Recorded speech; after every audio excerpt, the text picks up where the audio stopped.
Olá, nossa nova temporada, 11ª temporada de Conversa de Peso, mais de 1.250 programas aqui na nossa Vale TV.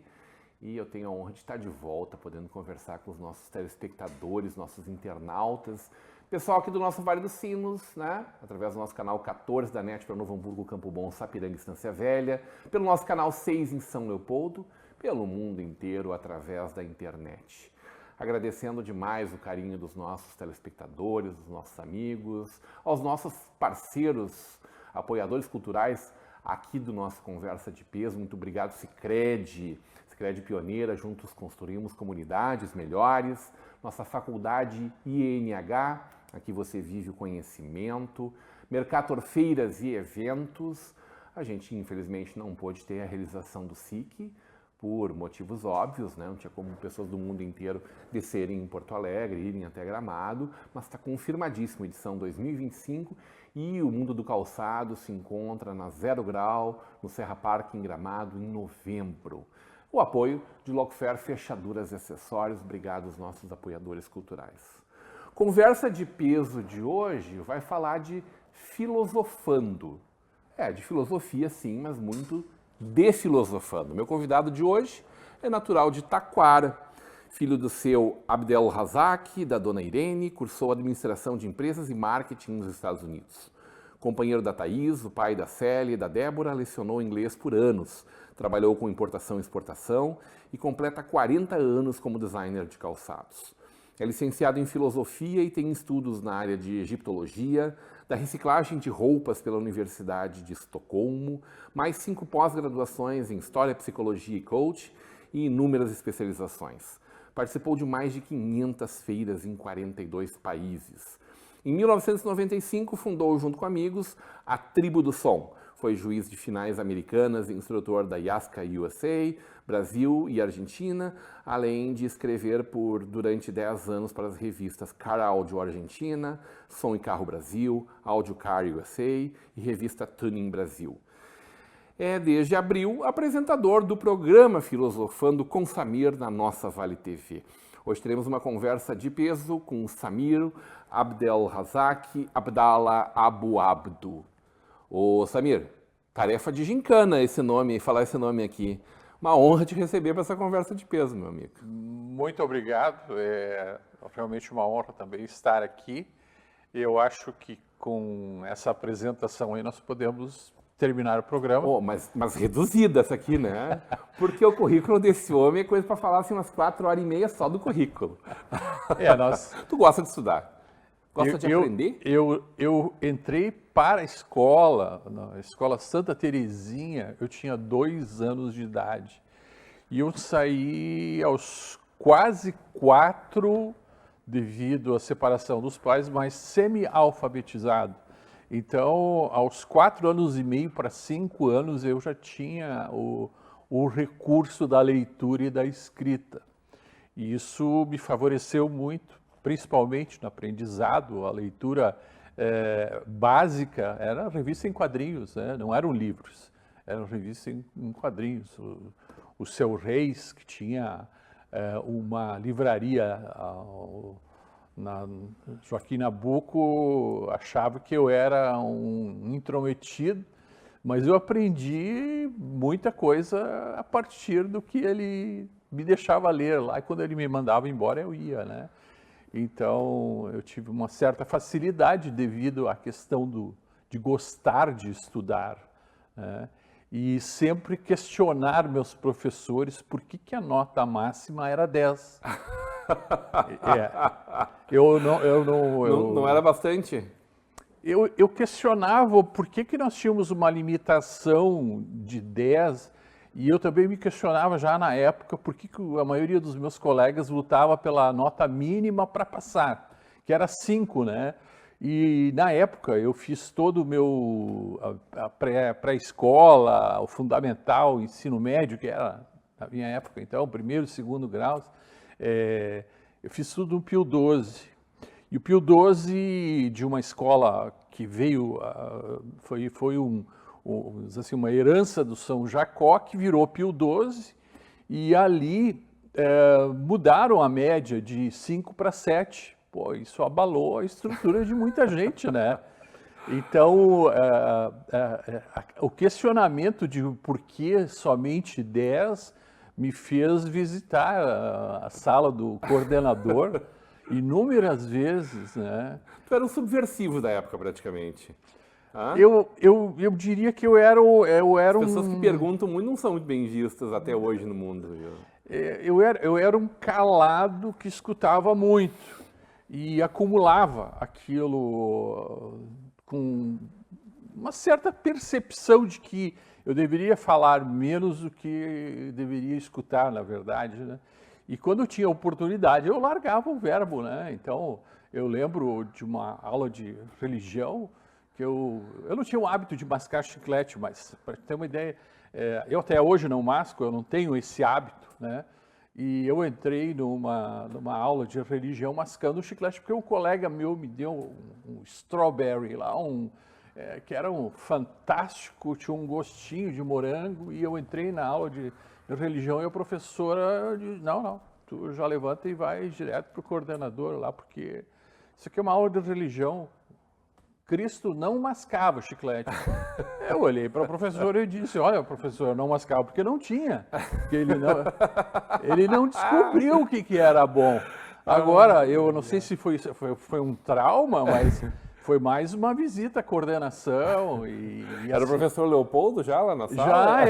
Já era Leopoldo, eu passei nas mãos do Elíbio, eu tive todos os professores, né? Por ser assim um pouco fora do normal, eu passei em todos os anos sem recuperação, então isso era um orgulho muito grande, né?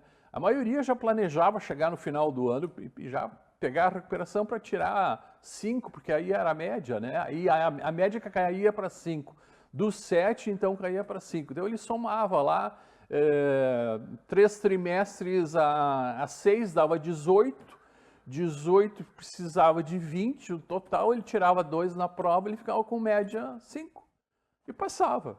Então, até uma brincadeira que eu faço até hoje, né? O que será de um paciente, de um médico que lutou pela média mínima, tendo a casa dele sendo construída por um engenheiro que lutou pela média mínima, ou pela média, vamos dizer, e de repente o médico opera a filha do engenheiro e o engenheiro constrói a casa do médico. O Dias Gomes dizia que quem não veio ao mundo para incomodar não devia ter vindo. Eu acho que tu é do time dele, assim, viu? Olha, eu já fui bem mais crítico do que eu sou hoje. Hoje eu sou um crítico passivo. Eu percebo que os extremos, né? Eu falo sobre o jab de esquerda e o jab de direita. Tudo que é extremo não faz bem. Isso, quando se fala sobre o yin e yang, aquela... que não é o morno também. Não. Estar nos extremos não é ser morno. Não é ser morno, é ter suas convicções, é ter a questão é mental. Vamos lá, então. A questão é mental. Agora nós vamos ter que entrar um pouco na filosofia, junto com psicologia. No momento que nós conseguimos fazer com que a nossa mentalização esteja acima da nossa virilidade em termos de verbalizar coisas, ou mesmo de colocar no papel, que hoje o papel já é uma coisa do passado, mas expor suas ideias, né, a troco de nada não tem valor. Então, se for para opinar, que seja para construir. Isso independe, seja esquerda, seja direita. Eu encaro tanto a forma com que nós vivemos como todo mundo no mesmo avião, todos no mesmo avião, o avião tem que decolar e tem que aterrissar com todo mundo bem. A mesma coisa posso comparar com o aquário, né? Nós somos peixes dentro do mesmo aquário. Então, não tem para onde ir, não tem para onde escapar. Até posso entrar na situação não que nós... Não estou fora dessa, tu tá não, dentro dele. não, nós fomos vítimas de um cataclisma, de um evento, não é sobrenatural, um evento natural, eventualmente não previsto com o timing correto, mas que atingiu a todas as classes sociais. E aí, o que nós vemos? Nós vemos pessoas de todas as classes sociais se ajudando, ou pelo menos mutuamente fazendo com que os outros sofram um pouco menos. Até por uma questão assim, de oportunismo. Hoje, vindo para cá, vimos um carro da Brigada Militar, onde tinha um senhor já de uma certa idade, empurrando uma cadeira de rodas morro acima, na frente do Wolfgang Metzel. E ali é uma subidinha meio íngreme, né? E ligaram o giroflex, saíram dois BMs, dois PMs, né? Dois brigadianos, uma moça e um rapaz, e o giroflex ligado. Eu fiquei observando o que vai acontecer. Poxa, o que eles fizeram? Eles pediram para o rapaz sair de lado, eles pegaram e empurraram a cadeira morro acima. Poxa, qual foi o meu tipo de atitude? Eu baixei o vidro e disse: meus parabéns, meus parabéns. Então, se imaginam que o nosso policiamento ou a forma que a cidade é mantida, ou o Estado, ou o Brasil como um todo, serve somente para nos defender, também serve para nos ajudar. Né? Nos Estados Unidos está escrito em todos os carros para servir e proteger. Aqui nós queremos somente proteção, mas eu vi uma cena que, se fosse gravar ela, e eu jamais faria isso, porque eu acho que foi um intuito de coração, foi uma manifestação espontânea, e não pegaria bem na mídia, ou não pegaria bem, porque daí eu estaria me promovendo por ter feito a filmagem de um ato de amor por uma pessoa que o cadeirante realmente, ele era um pouco mais pesado do que empurrava a cadeira morro acima, ou tentava, né? Poxa vida, tive que elogiar. Polímata, poliglota e polimetido. Quero falar um pouco sobre isso na volta do intervalo. Ok. Hoje, numa conversa de peso com o nosso filósofo, né? Aqui da Vale TV, ele é o nosso apresentador filósofo, filosofando com o nosso amigo Samir. A gente vai para um breve intervalo e volta já já.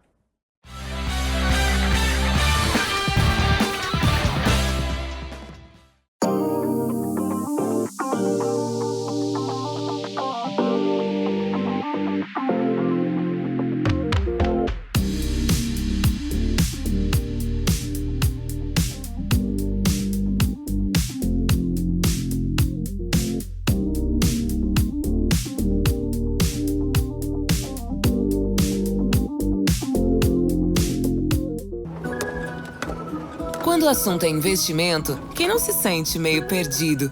É preciso se orientar pelo mercado, pelos seus objetivos, pelas metas da sua empresa. Por isso que é tão bom contar com o Sicredi, para guiar você na direção certa. Temos poupança, fundos de investimento, renda fixa e previdência. Invista com a gente. Sicredi, aqui seu investimento rende mais do que dinheiro.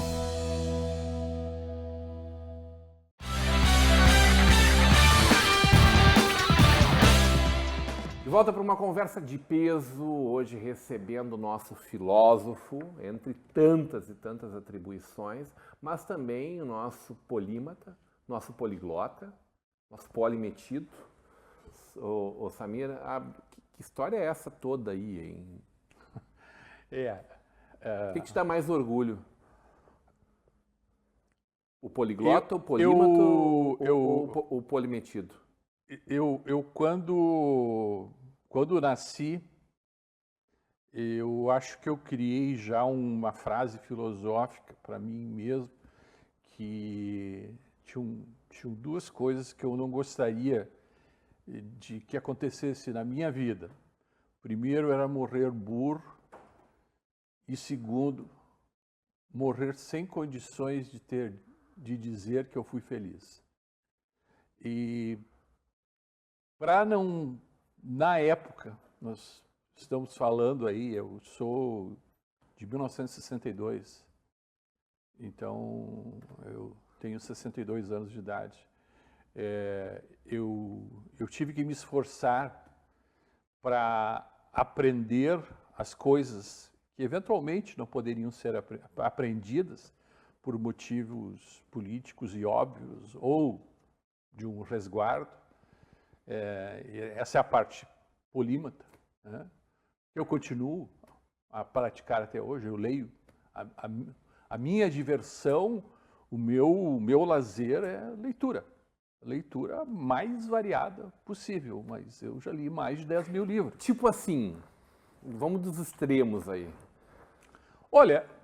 Nada sobre tricô exatamente. Não. Não vai tão longe assim, mas é muito variado. Não. Eu tô falando de coisas úteis, né? Coisas úteis. Úteis para ti, no caso. Não, úteis para mim, óbvio.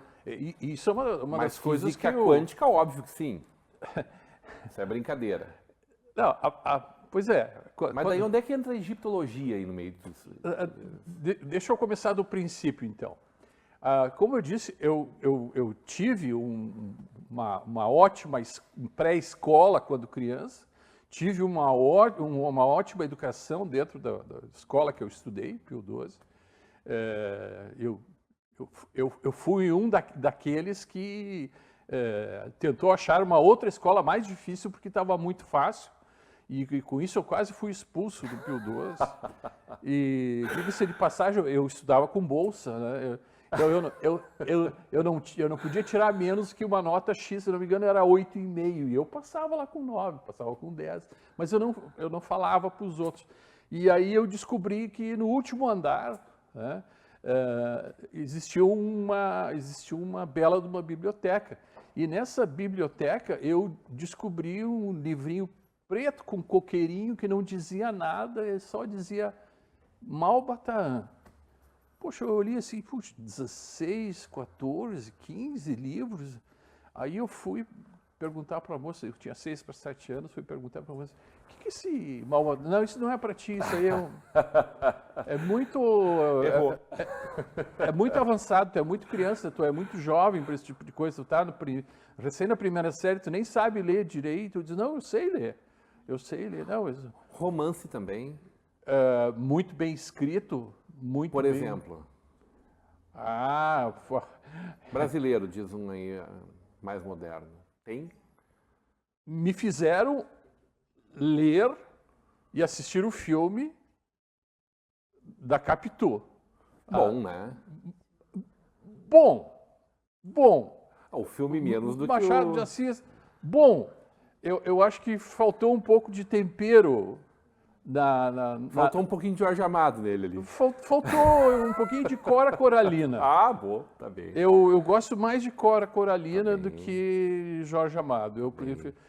Porque ela consegue aliar muita inteligência com um ar de doçura. E eu li muito Cora Coralina. Érico Veríssimo, poxa. Olhai os lírios do campo, lindo, isso né? é fantástico. Para uma criança ler. Mas só para te dizer, então, o livro que me abriu a mente, o primeiro, foi justamente O Homem que Calculava, de Malbataan.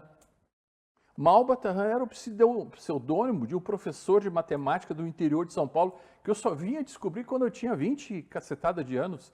E eu li todos os 14 livros dele, Maktub, assim caminha o Maktub, que não é o do Paulo Coelho, só para deixar bem claro. Né? Maktub, que Paulo Coelho copiou a palavra Maktub em árabe. Trinchou daí em pontinhos. Né? Significa assim está escrito. Só que eu me apaixonei, eu levei talvez um ano para ler os 14 livros, e hoje eu sou proprietário de uma coleção completa de 1954 Maravilha. de Malbataran, que é um professor de matemática que não podia se identificar. Como é que entra uma tribo do som no meio disso aí? De algo tão erudito, várias vezes, para algo tão mundano, né? Pois é, eu fui... Zoeira total, né? Não, Ou era muito business aí? Não, era uma questão de família também. Eu tinha marcado... Marcou época. Marcou, claro. Em 1993 eu fui para a WSA em Las Vegas e, com exceção de mim e dos meus irmãos e irmãs, assim, que ainda tem a família aqui no Brasil, o resto é tudo residente dos Estados Unidos, são americanos, né? E os meus primos ficaram sabendo que eu estava indo e disseram que quando eu chegasse em Los Angeles, não pegasse a conexão, né, o shuttle, que eles chamam, que é o aviãozinho lá de 45 minutos, 30 minutos para descer em Las Vegas, que eu ficasse, que eles me levariam de carro para o WSA e me apresentaram a linha de som automotivo. Para mim foi uma surpresa total. Mas aí entra talvez o polimetido, né? O que tu entende? Pô, o que eu entendo? Só me perguntar o que eu entendo, eu não preciso nem responder, né? E em questão que de... maravilha. E nós estamos falando de 1993, em 1995 fundei junto com amigos de Porto Alegre, quer dizer, eu era de Novo Hamburgo, interior, né?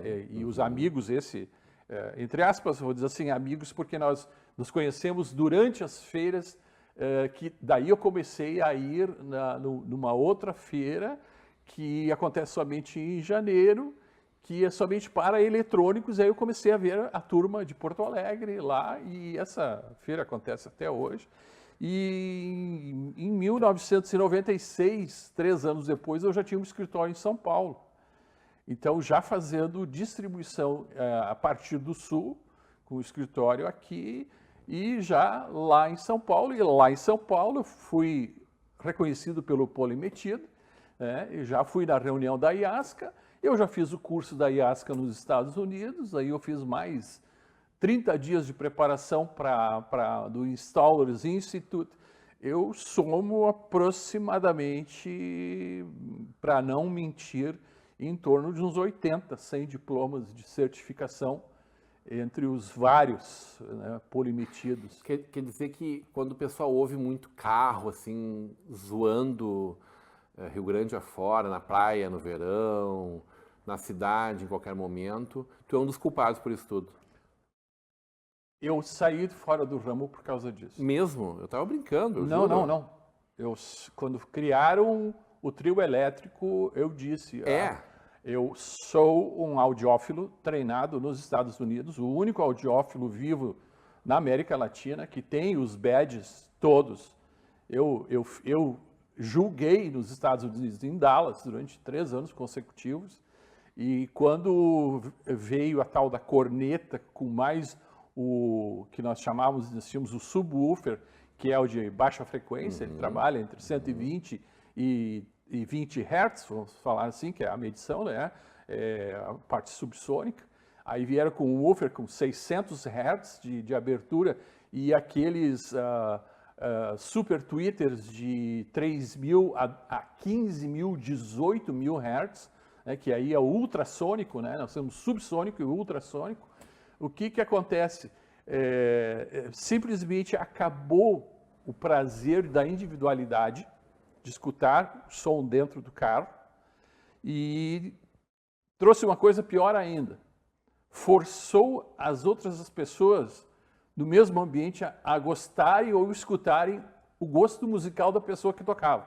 O que é horrível. Falta de respeito. Horrível. E aí entrou a baixaria, né? Aí Sim, começaram... daí começaram a aparelhar com músicas. Isso. Não bastasse ter a potência sonora, Não, e aparelhar com músicas. aí se juntou até... Nós tivemos isso na Tribo do Som. Nós tínhamos qualidade de som, que era aquela coisa assim de gastar uma fortuna e ter uma qualidade fantástica. Vinham com 100 e poucos carros, e 10 carros aí. Eu mesmo comprei as próprias torres de medição da Tribo do Som. Eu comprei o medidor, o Linear X. E quando vi, a cobra era maior do que a caça. E eu disse, não, isso não serve para... Isso aí vai caminhar de tal maneira que vão chegar ao ponto de sintonizarem na mesma rádio 7 ou 8 carros, e alguém escutou, que grande ideia! Não tinha pensado nisso. Eu disse, o que eu estou fazendo aqui? Ô Samir, a gente está chegando no final do nosso programa, eu não posso não te perguntar duas coisas especiais. Ao longo de toda essa caminhada, o calçado continuou fazendo parte da tua trajetória. Eu sou designer de calçado, eu trabalho somente na parte de desenho estrutural e concepção, né? Eu não trabalho para clientes brasileiros. Quantas línguas, hein? Olha, aí nós temos... Aí é o poliglota, para a gente fechar. Não, né? tudo bem, aí nós temos que ver o grau de perfeição. Né? Não, sem tanta exigência. Não, Sim, com interpretação, leitura. Com grau de perfeição 4, com grau de imperfeição, com comunicação 10. Mas o que muito me facilitou e me ajudou a ver o mundo foram esses 42 países que eu visitei. O viver a cultura, o conhecer outra cultura, o dialogar. E descobrir que o mundo era muito maior do que somente o Brasil, América Latina, Estados Unidos. Que maravilha. E a abertura mental, que nem eu disse, né? Tudo é mental. Então, 42 países, imagino que tem aí Oriente Médio, África, Ásia também. Tudo. É uma riqueza muito grande. E eu digo para os meus amigos, faça hoje, porque amanhã pode ser ilegal. E nem tudo que nós fazemos de legal nesse país é legal em outros países. Alguns até dão pena de morte. Como é que a pessoa faz para te acompanhar, hein? Dá esse serviço aí, dessa engatinhada que tu tá dando, curtindo, a gente curtindo também, do Filosofando. Tu tá gostando de fazer essa brincadeira aí? Porque tu leva ela bem a sério. Tô gostando, tô adorando, tô achando... Cada vez mais desenvolto. Perdendo um pouco, vamos dizer assim, da quebrada de cintura, né? Me dando uma ginga um pouco maior. Mas o grande desafio é poder me controlar o assunto, não politizar e também não trazer outros, vamos dizer assim,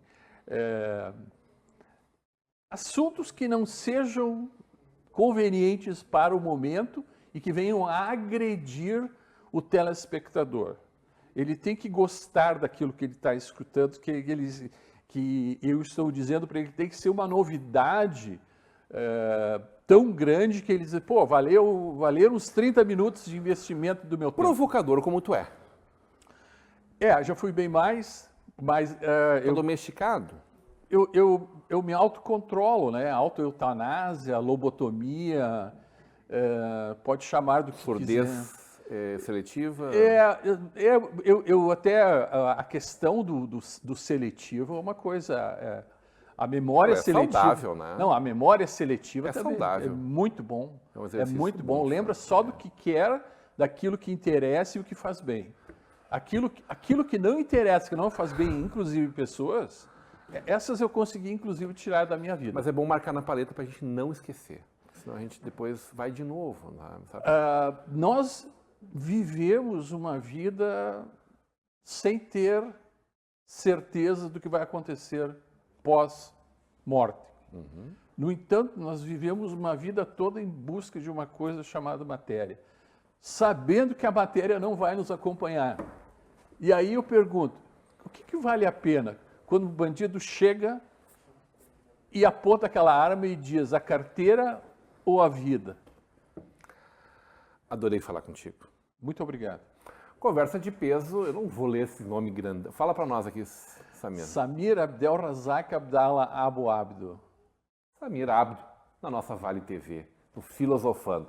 Adorei estar contigo, obrigado aos nossos parceiros Sicredi, Faculdade INH, Mercator Feiras e Eventos, Locfer Fechaduras e Acessórios. Continue com a programação da nossa Vale TV, inclusive com Filosofando, com o Samir Abdo. Até lá!